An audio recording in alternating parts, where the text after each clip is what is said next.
welcome back to STEM Videos. My name is T, and I'm the Teen STEM Coordinator with Girls Inc. of Orange County.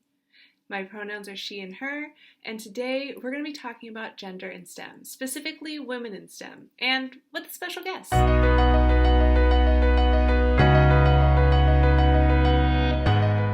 Before we talk to our special guest, I want to put some context to this. So, data.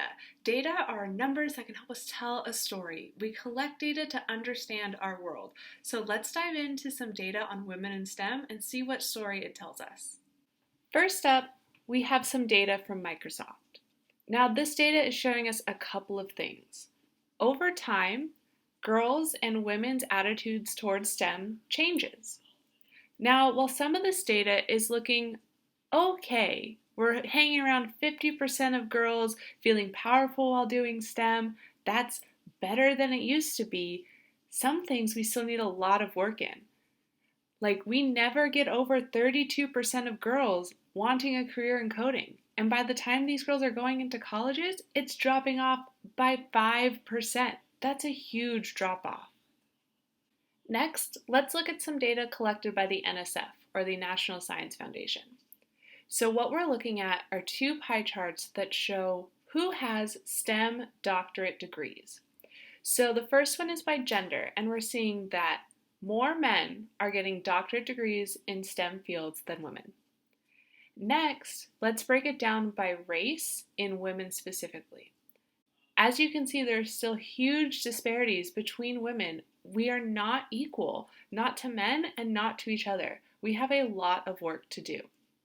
So let's see how we're represented in the workforce. This is also data collected by the NSF. So what this is saying is what percentage of each of these fields has women. So in social sciences, we're looking at that being 60% women. So we are dominant in social sciences. However, if you looked at engineering, we only make up 15% of engineering careers. The rest of that is men. So as you're looking at this data, think about in that field, how many women are actually represented in those careers? Our last set of data is kind of the most concerning. So this is data from the US Census Bureau. So we're looking at, out of the women who do get through and do earn STEM degrees, what types of careers they go into. Less than half are using their degrees in a STEM career. So maybe that data was kind of hard to understand. Sometimes you see data and you kind of understand the story it's trying to tell you, but you don't really get it because you need to hear it from another person. Well, today we are lucky enough to do that.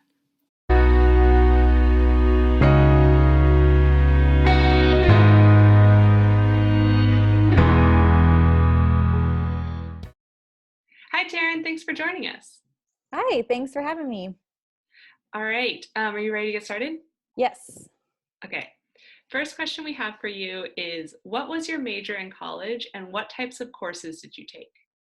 So I majored in biology, just kind of general biology, but my first 2 years I had to do a lot of prerequisites, which included Gen Chem, OChem, physics, and then of course a lot of math. All of those kind of had to be done before you can go into your upper divisions, what we call your just normal biology classes. Cool. And for some of us who don't know, what's OChem? OChem is organic chemistry. It's actually a really fun part of chemistry, lighter on the math side and heavier on kind of imagining what molecules look like and how reactions actually take place. Rad. Yeah, I liked it a lot more. So how did your gender influence your experience as a STEM student in college? It didn't really impact my personal experience. I felt like my major offered a lot of access for females and males in the major. But when I'm taking my prerequisites and we're talking physics and chemistry, you could probably see a lot more inequality and equity within those departments. And as people go through the 4 years of school, that only gets more dramatic. So if you're going to start focusing entirely on physics or entirely on chemistry, you would see more of a disparity between the two.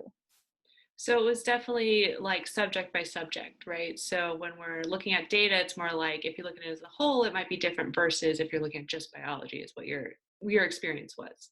Yes, at my school it seemed to be like that. And if you got more focused within biology department, it seemed to be, at least for my class, a lot more women, which was really cool. We celebrated it a lot.